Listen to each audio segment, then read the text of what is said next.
Hey everyone, welcome to a new video.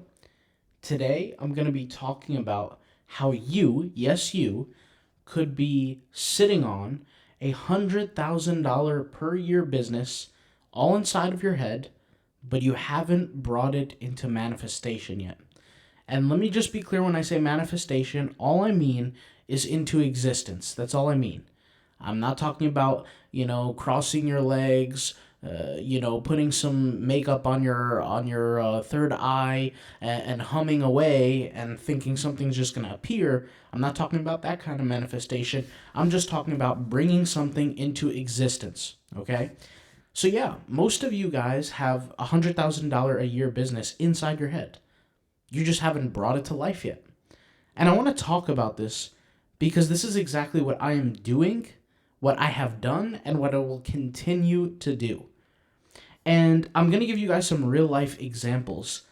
The last video of mine is not a video that got a ton of views, but it was extremely deep and helpful for people who are truly on their journey. Which is why I ask, will you go broke selling t-shirts for the rest of your life? Now that came out of left field, but most of my viewers who watch my channel watched me because of print on demand. They watched me because I gave advice about Redbubble, I gave advice about TeePublic, made a few Etsy videos here and there, shared my experience on that, made some videos on Zazzle, made even some videos on merch by Amazon back when I had an account. So I'm asking you, if you kept doing exactly what you're doing today, will you go broke? Will you go broke eventually? If you kept doing exactly what you're doing today, selling t-shirts, selling hoodies, selling mugs, getting 25 cents, $10 here, $5 here, are you going to go broke eventually? If the answer is no, well then keep continuing doing what you're doing. Keep making money online, keep selling your print-on-demand stuff. All that stuff is amazing, and I'm very much pro print-on-demand. I'm very much for print-on-demand. But if you do want to experience more income for less work, then this video is for you.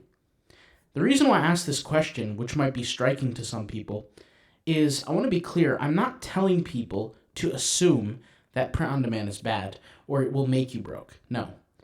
But I know and I understand the average person who does print-on-demand. And typically, it's the only thing they do.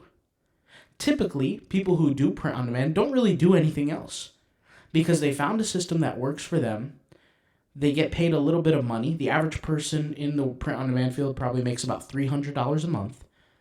And that's all they do. They don't do anything else.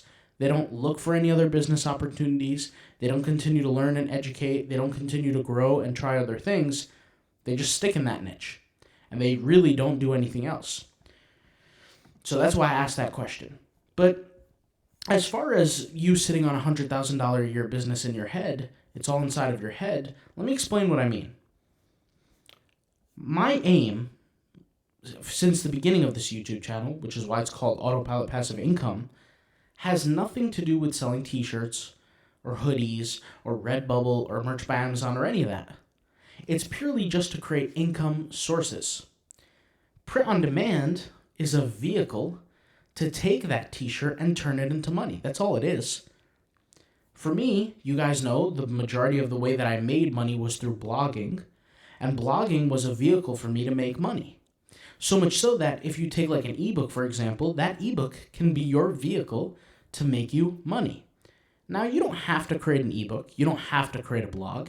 I just listed two personal examples that I personally have created in my lifetime that has been my personal vehicles to allow me to make money, right? Sounds logical. Sounds completely normal. My aim is to help you understand how to control that vehicle and turn it into money regardless of what the vehicle is. It doesn't matter if it's print on demand. It doesn't matter if it's blogging. It doesn't matter if it's selling an ebook. It doesn't matter if it's selling a course. It doesn't matter if it's consulting. It doesn't matter what it is. In fact, many of you guys know, and I showcased this in my last video, I created a software called YT Studio Pro, which is an alternative to TubeBuddy, to vidIQ, right? These are softwares that YouTubers use for research, and even an alternative to ViewStats, which is Mr. Beast's tool. And how I intend on turning that software tool into money is I intend on making videos about it, and I also intend on blogging about it. Now, by no means do you have to sit here and blog, and by no means do you have to sit here and create YouTube videos. I'm just sharing you with you what I am doing.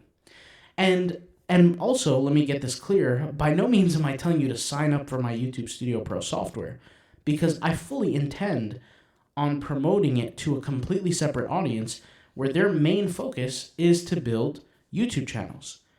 And my whole mantra behind that is that small YouTube channels can make money too. In fact, I've done it.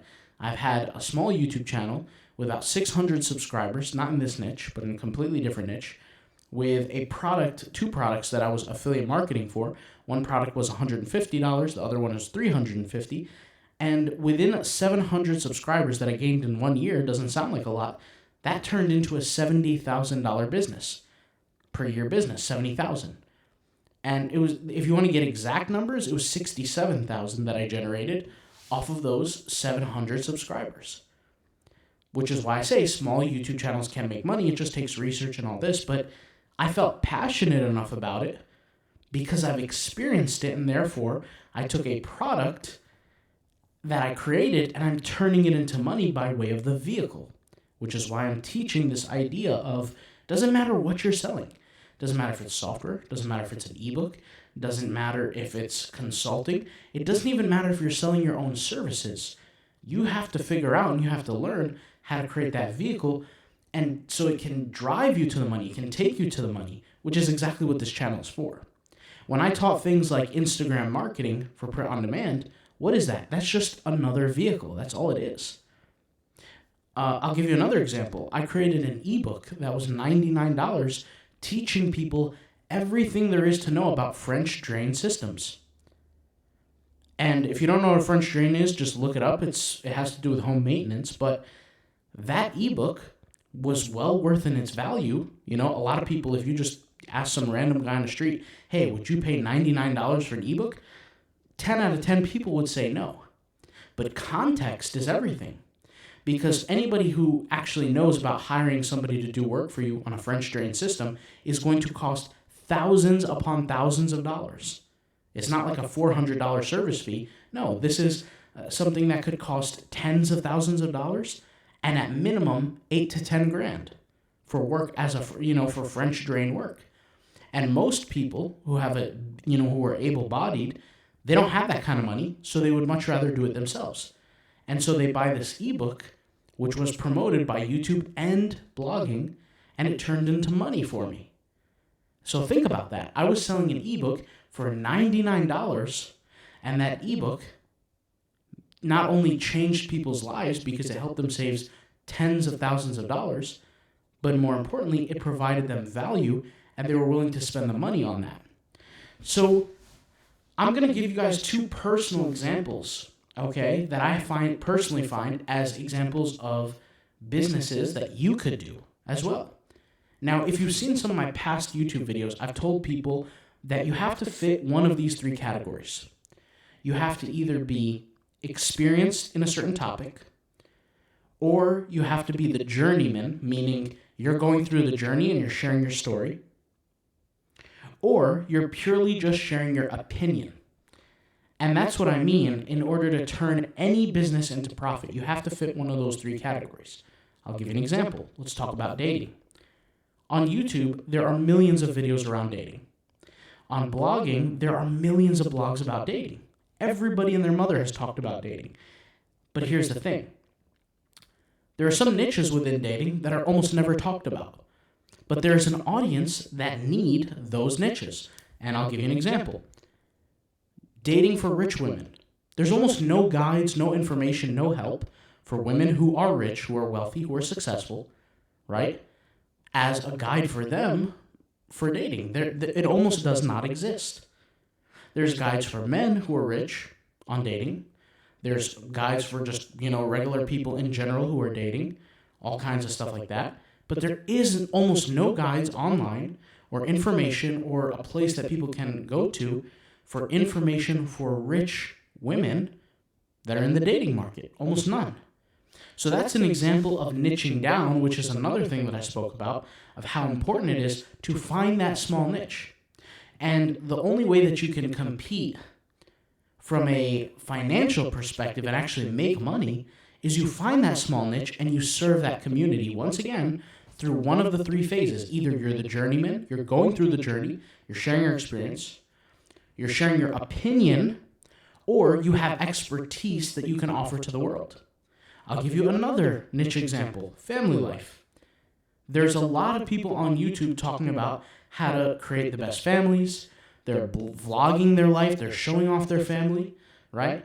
They're creating counseling type videos where they're giving people wise counsel information on how to build a family, how to have a family life, what countries to move to if you want to develop a family, what life you should look for, what things you should do, how you should behave.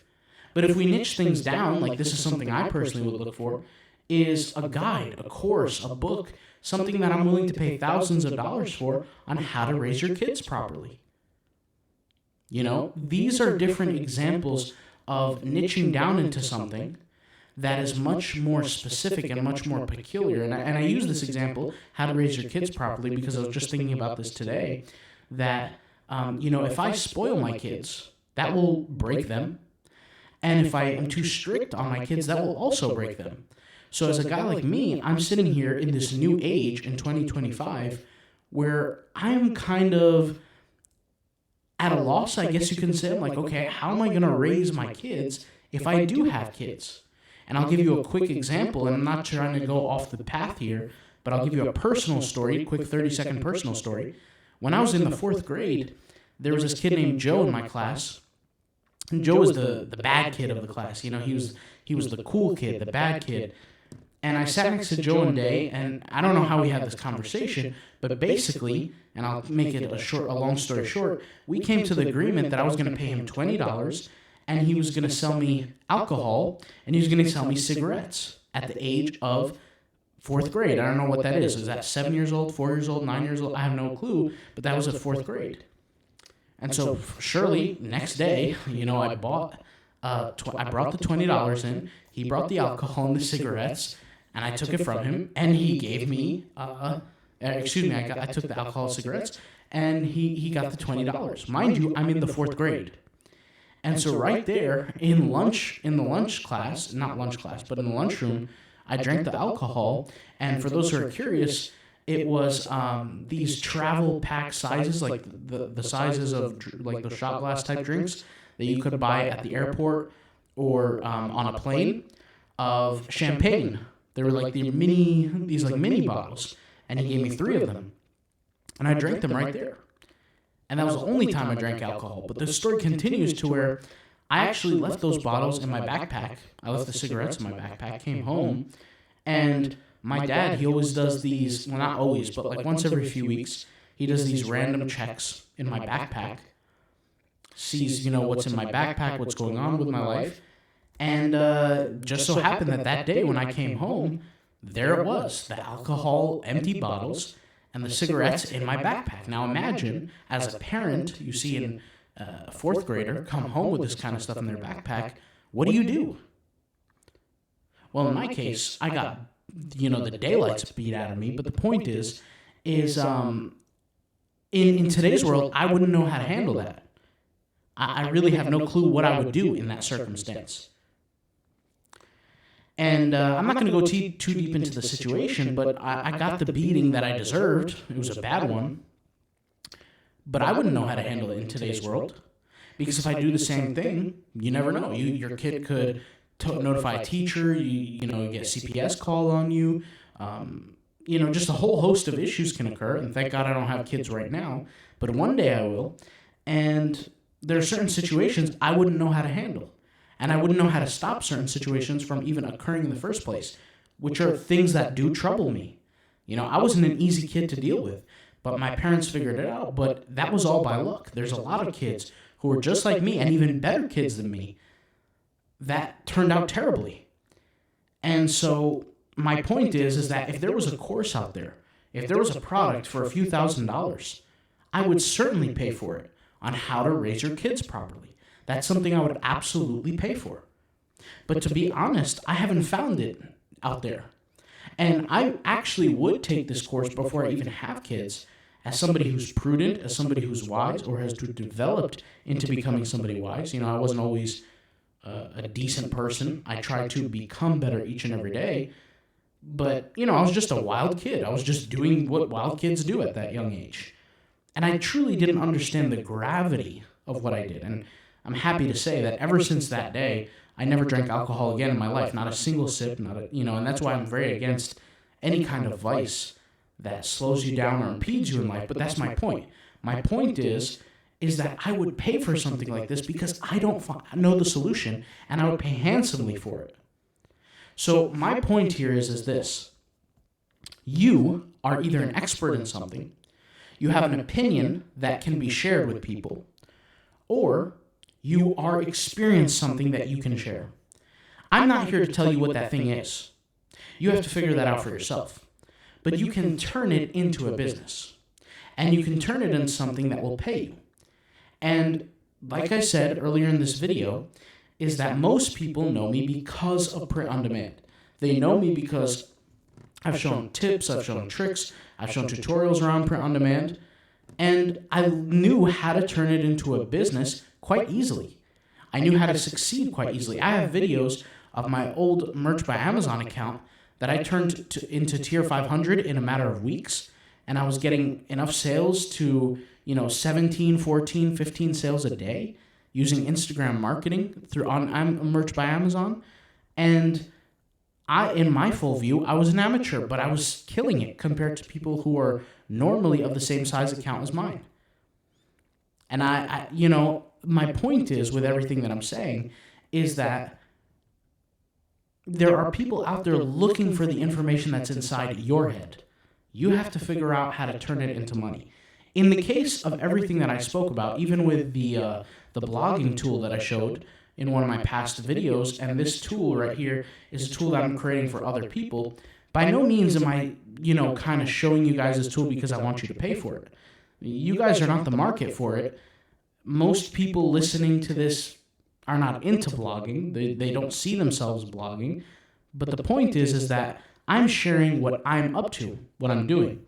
And everything that I've succeeded with in the past follows this strategy, follows this method, which is you have an idea, you have a product, you have information, whatever the thing is, you compartmentalize it, you publish it as a product format, and then you push it out there via the World Wide Web. For some people, it might be social media. For some people, it might be blogging like me. For other people, it might be YouTube and blogging. It might be, a whole host of different things. It doesn't really matter what it is. But you share it with the world, and you continue to share it with the world to the point where you start to get traction, and other people might not have necessarily the same level of understanding that you have, and they want to buy into it. And there's absolutely no shame, and there's nothing wrong with that. And the first thing I want to tell you is, or not the first thing because I already spoke a lot, but one of the most important things I want to share is you have to get out of this mindset that it's almost like a sin to sell something. It's not. There is no shame in selling. There is no shame in transferring your value and turning it into money. There's nothing wrong with that. We are raised in conservative societies to have this negative emotion and shame attached to the word money, where we feel like it's shameful to sell something, or it's, it's against the law to sell something. Ooh, they're selling something. Oh, he's selling something. But no, there's something you are doing in your life today that you are able to make money out of today. 100% the case. And it's just a matter of you doing it. But hopefully this video kind of shares that point of view and brings it out here and brings it out of you, actually, for you to go ahead and get started at it. Now, I'm personally helping people do that in my members area, whether it be telling them those tips and tricks for print on demand, whether it be creating software, free software that they can get access to that can help them do that, facilitate that. Could be answering their questions, whatever the case may be, but I'm helping people do that. And this is something that I have went over a few times in our members area, explaining to people how you need to have something that you have full ownership over. unless you want to sit there and be broke for the rest of your life. Because the truth is you might be making 10 grand a month off Amazon merch right now, or 10 grand off of TeePublic and Redbubble, but you don't own it. And the clock is ticking where the day will come where you don't have access to that money anymore. It could be 10 years from now, it could be 5 years from now, but every night that passes by is a night that, for me, I personally couldn't go to sleep at night if I knew, that it was the only income I was making and I had to rely on it. I don't understand that logic. But once again, I find this disease, if you will, in the print-on-demand space, where people that do print-on-demand tend to only do print-on-demand, and they do absolutely nothing else. And part of the reason is because they found something they're comfortable with, and it's very rare that they're willing to go out there and try new things, and they would much rather have their golden handcuffs on, which means they're making money from something, but they're tied to it, and that being tied down satisfies them to the point where it creates so much, I don't want to say fear or anxiety, but it creates too much comfort to where they are forced to stay in that position. It's almost like being in an abusive relationship. It's like you're in this relationship where, your partner does some good things for you, but every now and then they beat you, and you stay because you're worried about what happens if you leave. You might not get those good things. And I hate to bring that up, but that's absolutely the case. I've consulted with people, I've talked privately with people in all kinds of different scenarios. And, when I ask them, like, how do you make your money? They'll list something like print on demand, and that's all they do. They know how the internet works. They know that there's different ways to make money out there, but they don't do anything else. And the truth is that it would make sense if these print on demand methods were things that they owned, but they don't even own them. They don't even have the rights to them. And truthfully, these companies, like I said, can erase you at any moment of the day. And they don't need an explanation. And the truth is, you're not going to hire a lawyer if they do cancel you. If they do delete your account, you're not going to hire a lawyer. You're not going to do that. Because the cost to hire a lawyer, right, would not make sense for the situation at hand. The lawyer's going to be like, oh, so you got canceled off this website? He'll be like, you know what, you're not going to win this case, so you might as well pay up front. And, he might charge you $5,000, $10,000, and you don't have that kind of money. You're not going to spend that kind of money on a lawyer to fight back for your account with the chance that you might not get back anything. You're not going to do that. So if I had to end this video on one note, it would be get rid of the golden handcuffs, okay, and start to really explore and think of something. You don't even have to do anything today. You don't have to build a website. You don't have to build a product. Just sit back and think for a little bit. Just sit back and think. Everything starts with a thought. And I am telling you that if you have enough mind power and enough mental fortitude to create a print-on-demand business, there's really no other business that you can't create. It's not that hard. You just have to go out there and do it. I'll talk to you later. Hopefully this message was inspiring. I'll see you soon, and peace out. Bye.